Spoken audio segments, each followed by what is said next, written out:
Alhamdulillahirabbil alamin wa bihi nasta'inu ala umuri dunya waddin wassalatu wassalamu ala asrofil anbiya sayyidina salin wa ala alihi washabihi ajma'in. Rabbi shrah li sadri wa yassir li amri wa hlul 'uqdatam min lisani yafqahu qawli, amma ba'd. Ya, sama-sama kita hormati Romo Kiai Haji Hasanuddin SHMH, yang sama-sama kita hormati Romo Kiai Haji Muhammad Zainuri selaku sesepuh bini sepuh dari Jamaah Al-Hidmah Kabupaten Semarang, yang sama-sama kita hormati Ketua Pengurus Daerah Al-Hidmah Kabupaten Semarang Bapak Supriyono SPD MPD, Ustadz Maulidin Imam Majelis Iklilan Pasar Bandarjo yang kami hormati, Bapak Ibu hadirin sekalian yang tidak bisa kami sebutkan satu persatu tanpa mengurangi rasa hormat saya kepada panjenengan semua. Pertama-tama puji syukur kehadirat Allah Subhanahu wa taala. Qaulina alhamdulillahirabbil alamin. Pada malam hari ini kita semua masih diberikan kesehatan, sempat atau disempat-sempatkan waktunya bisa menghadiri majelis iklilan, majelis zikir yang sudah istiqomah terselenggara di Pasar Bandarjo ini bersama para pedagang. Dan yang kedua, sholawat serta salam senantiasa tercurahkan kepada junjungan kita Nabi Agung Muhammad sallallahu alaihi wasallam. Allahumma sholli ala sayyidina Muhammad wa ala ali sayyidina Muhammad, dengan pengharapan kita semua, keluarga kita, anak cucu kita akan mendapatkan syafaatnya di yaumil akhir nanti. Amin amin ya rabbal alamin. Bapak Ibu sekalian, saya sebenarnya jadi bingung ya. Yang mau disampaikan itu tadi seluruhnya itu sudah disampaikan oleh panjenengan pun Romo Haji Hasanuddin. Itu semua sudah inti semua. Ya.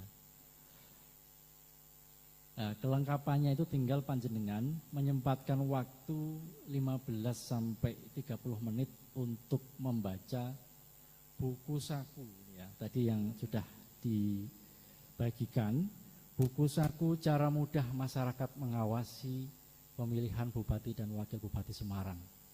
Jadi ini mungkin nanti saya tidak akan lama ya, karena tadi sudah sangat mendalam sekali bagaimana kita sebagai umat Islam, sebagai warga Kabupaten Semarang yang baik, bersikap mengambil tindakan yang terukur di dalam menghadapi Pilkada Kabupaten Semarang yang akan terselenggara tanggal 9 Desember mendatang. Tetapi tidak ada salahnya ada beberapa hal mungkin yang perlu kami sampaikan kepada Bapak Ibu semuanya, bahwa sampun pirsa deh kalau Pilkada itu tanggal 9 Desember. Nah, Pilkada tahun 2020 ini sebenarnya mundur 3 bulan Bapak Ibu, karena adanya pandemi COVID-19. Sebenarnya Pilkada pemilihan Bupati dan pemilihan Wakil Bupati Semarang tahun 2020 ini terlaksana tanggal 22 September. Tetapi seperti kita ketahui ada bencana non alam berupa pandemi COVID-19 ini yang melanda Indonesia, sehingga pada waktu itu sekitar bulan Maret ya, seluruh tahapan pilkada yang sebenarnya itu sudah berlangsung sejak bulan Desember tahun 2019 dengan sangat terpaksa ditunda. Nah, dalam perkembangannya pada bulan Juni 2020 DPR RI dalam hal ini Komisi 2, kemudian KPU RI, Bawaslu RI, DKPP itu sepakat melanjutkan Pilkada 2020 ini, akan tetapi dengan jaminan kesehatan dan keselamatan, baik itu untuk penyelenggara pilkada, peserta pilkada, dan masyarakat itu sendiri. Sehingga sebagaimana kita ketahui, saat ini semuanya serba dibatasi. Kalau dulu misalnya ada kampanye rapat umum di tempat terbuka, di lapangan, sekarang sudah tidak boleh lagi. Kampanye yang diperbolehkan sekarang adalah pertemuan terbatas dan tatap muka serta dialog, dan itu harus dilakukan di dalam ruangan atau gedung. Pertama, soal tempatnya sudah dibatasi. Kemudian yang kedua, jumlah pesertanya juga tidak boleh lebih dari 50 orang atau menyesuaikan kapasitas ruangan. Kalau ruangannya hanya cukup 30 orang dengan syarat harus jaga jarak minimal 1 meter, ya tidak boleh dipaksakan 50 orang. Jadi ini situasi yang sangat sulit Bapak Ibu. Jadi yang membedakan antara pilkada atau pemilihan bupati sebelumnya dengan pilkada tahun 2020 adalah karena kita sekarang di masa pandemi COVID. Banyak pengamat mengatakan bahwa pilkada 2020 ini ibaratnya, kalau istilah orang menikah itu kawin paksa. Ya. Karena apa? Karena pandemi itu sendiri itu banyak menimbulkan konsekuensi. Misalnya kita ada pembatasan sosial, physical distancing.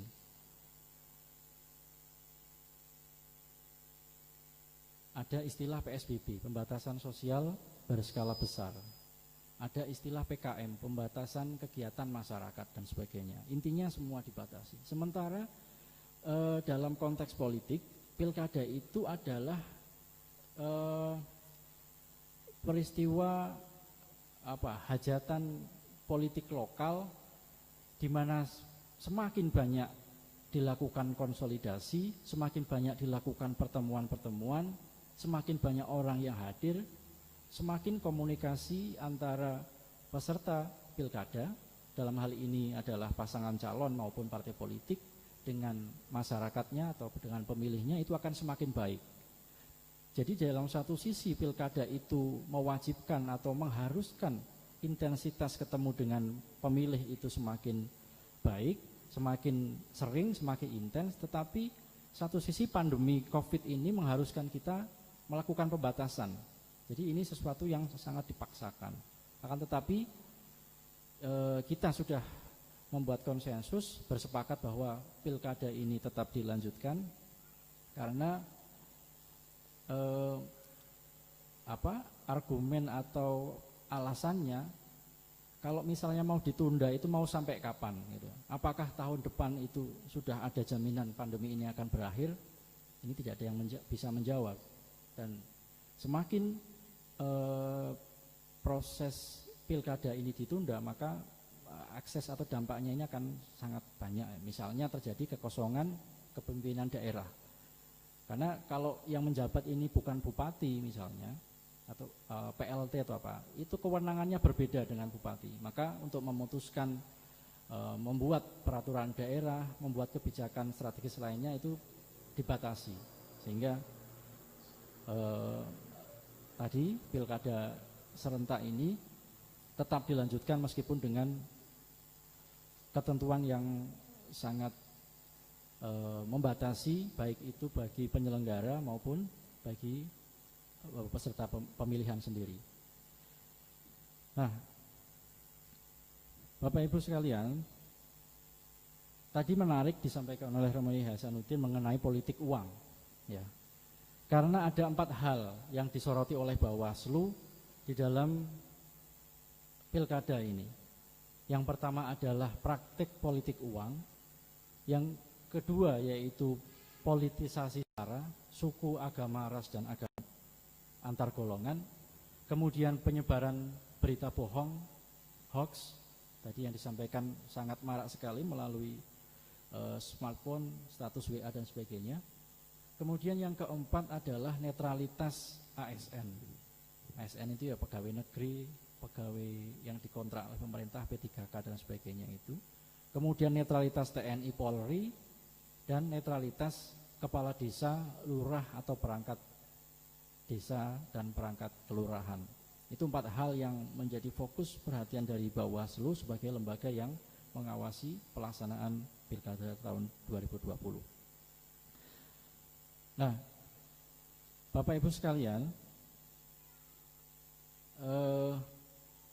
tentang politik uang ini mungkin saya akan sedikit memberikan data yang sebagai pengantar, bahwa survei Direktorat Penelitian dan Pengembangan KPK, Komisi Pemberantasan Korupsi, itu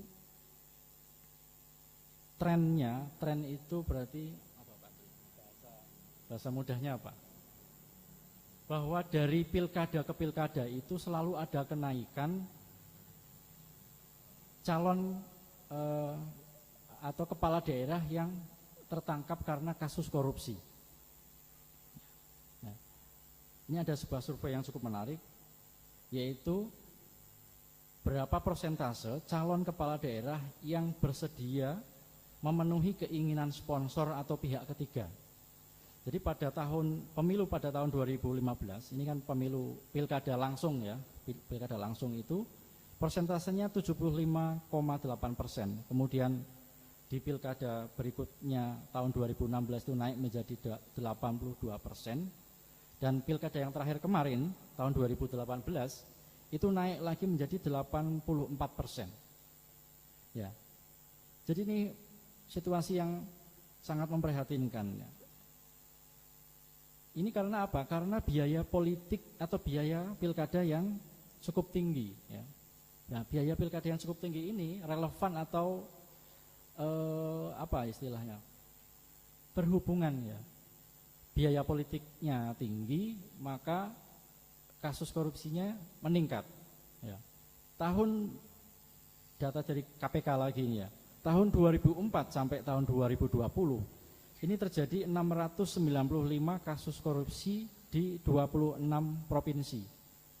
Ini 119 diantaranya adalah kepala daerah, sisanya macam-macam, ada calon, ada anggota legislatif dan sebagainya.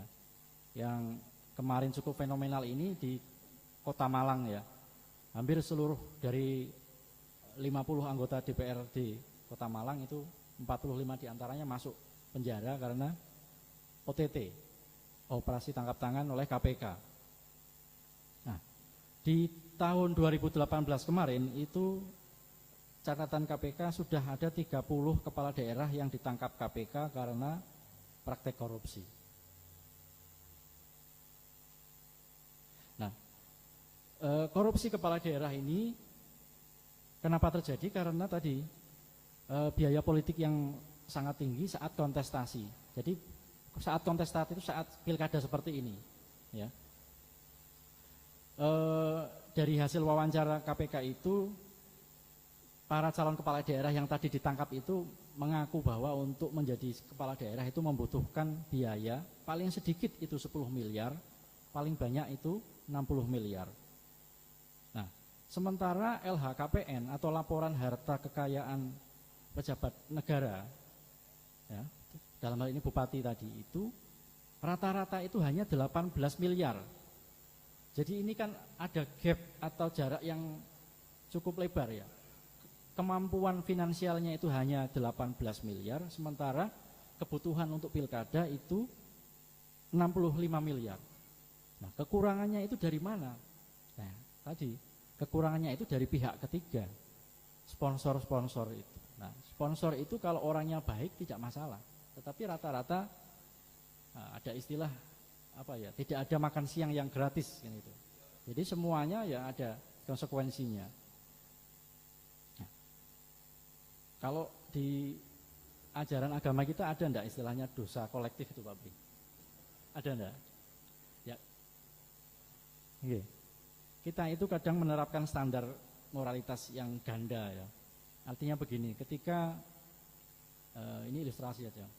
Ketika ada kasus Vanessa Angel itu, berapa yang rame itu ya, 50 juta atau berapa juta itu? 80 juta. 5 menit 80 juta. Sementara kita itu dengan mudahnya menjual suara kita itu paling banter berapa?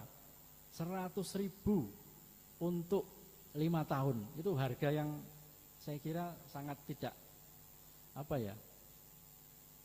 tidak sebanding ya.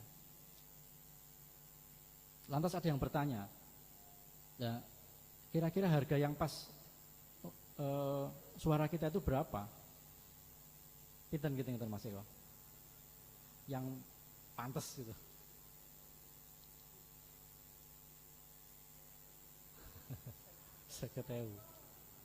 Oke. Saya kira tadi sudah disampaikan oleh Romo Yasanuddin. Suara kita itu tidak ternilai Bapak Ibu sekalian. Jadi jangan sekali-kali suara kita itu dijual. Ya. Di dalam demokrasi itu suara rakyat adalah suara Tuhan. Jadi satu suara itu sangat berarti yang akan bisa menentukan kepemimpinan kalau dalam konteks pilkada ya kepemimpinan Kabupaten Semarang 5 tahun ke depan. Nah, pilkada ini diselenggarakan tidak lain dan tidak bukan karena yang pertama adalah amanah Undang-Undang Dasar 45. Ini sudah diatur di konstitusi bahwa gubernur, bupati, wakil bupati itu dipilih secara demokratis. Kemudian alasan yang kedua kenapa pilkada langsung sebagai pemenuhan hak politik rakyat. Kita warga negara itu punya hak untuk memilih dan hak untuk dipilih. Kemudian alasan yang ketiga, pilkada langsung ini diselenggarakan tujuannya adalah sebagai momentum untuk mengevaluasi kinerja dan penentuan kepemimpinan politik dan pemerintahan lokal. Jadi kalau kita tidak setuju atau tidak puas dengan kepemimpinan seorang bupati, kita tidak bisa seenaknya menurunkan di tengah jalan. Kita bawa massa ratusan ribu, puluhan ribu datang ke kantor bupati, minta bupati turun. Itu tidak bisa. Karena kita sudah sepakat dengan mekanisme pergantian itu setiap 5 tahun sekali. Kalau panjenengan tidak misalnya tidak puas dengan kinerja pemerintah yang sekarang, ya saatnya di pilkada ini untuk misalnya memilih calon yang sesuai dengan keinginan panjenengan semua. Maka dalam kesempatan ini kami dari Bawaslu mengajak panjenengan semua, para pedagang, para pembeli dan masyarakat secara umum di Kabupaten Semarang untuk menjadi pemilih yang cerdas. Ya. Pemilih yang cerdas itu yang pertama, ini semua ada di buku ini, ya, saya hanya menukil saja, memastikan bahwa nama panjenengan semua yang sudah mempunyai hak pilih itu terdaftar di DPT. DPT ini daftar pemilih tetap. Ya.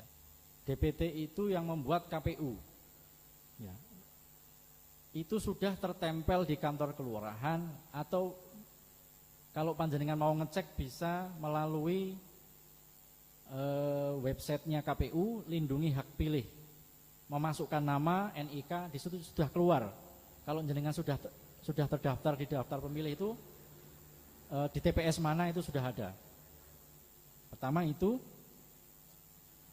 Kemudian yang kedua, mengenali calonnya, mengetahui visi misinya, program-programnya. Jadi kita tidak ada istilah membeli kucing dalam karung.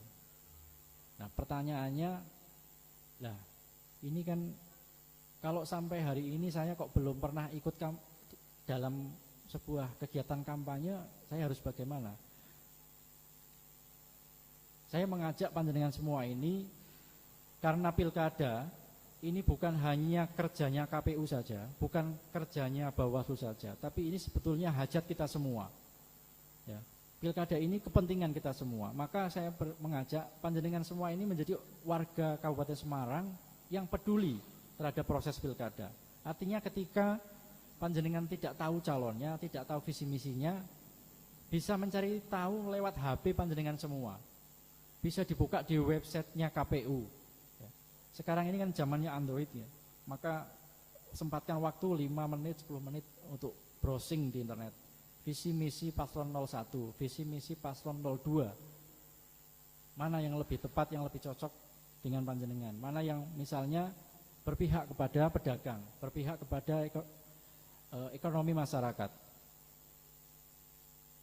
Saya kira dalam hal memilih ini kan kita semua sudah paham kaidahnya di dalam fikih itu.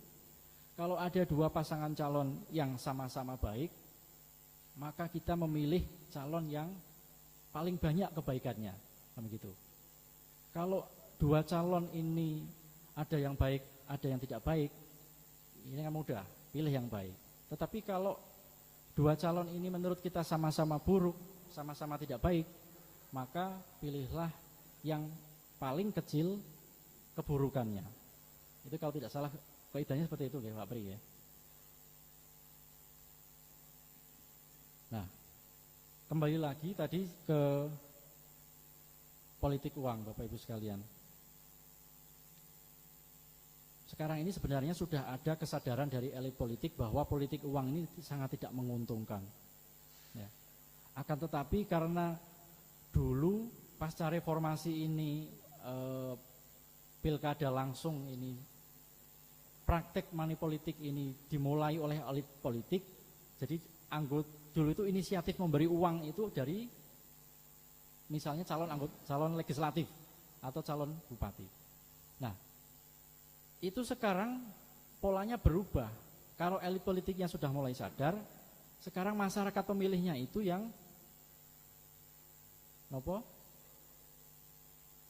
aktif atau berinisiatif untuk meminta. Nah, ini kami dalam hal ini mengajak kita semua warga Kabupaten Semarang untuk menjadi pemilih yang cerdas, menjadi pemilih yang bermartabat. Kita sebenarnya sangat membutuhkan pemimpin yang amanah, sehingga dalam proses-proses ini sebagaimana sudah diajarkan oleh guru kita Hadratus Syekh Ramyai Ahmad Asrori, bahwa sesuatu yang baik itu harus disampaikan dengan baik agar diterima dengan baik dan menjadi kebaikan. Saya kira intinya itu Bapak Ibu sekalian. Lebih jelasnya, lebih lengkapnya bisa dibaca di sini. Cara mudah masyarakat awasi pemilih. Bagaimana kalau melihat pelanggaran, melapornya kemana, caranya seperti apa, ada semua di sini. Dan kami dari Bawaslu, terlepas dari yang kami sampaikan tadi, yang lebih penting dan lebih utama di dalam majelis ini kami terima kasih sekali sudah didoakan, semoga di dalam menjalankan tugas nanti kita semua diberikan keselamatan, dijauhkan dari fitnah zahiran wa batinan, dan penyelenggaraan pilkada tahun 2020 ini dapat terlaksana dengan baik, sukses tanpa ekses. Saya kira itu Bapak Ibu sekalian, ini pasar sudah mulai beraktivitas, kita sudah harus segera mengakhiri pertemuan pada malam hari ini. Kurang lebihnya mohon maaf. Wabillahi taufiq wal hidayah wa ridha wal inayah wa wal muwaffiq ila aqwamit thoriq. Wassalamualaikum warahmatullahi wabarakatuh.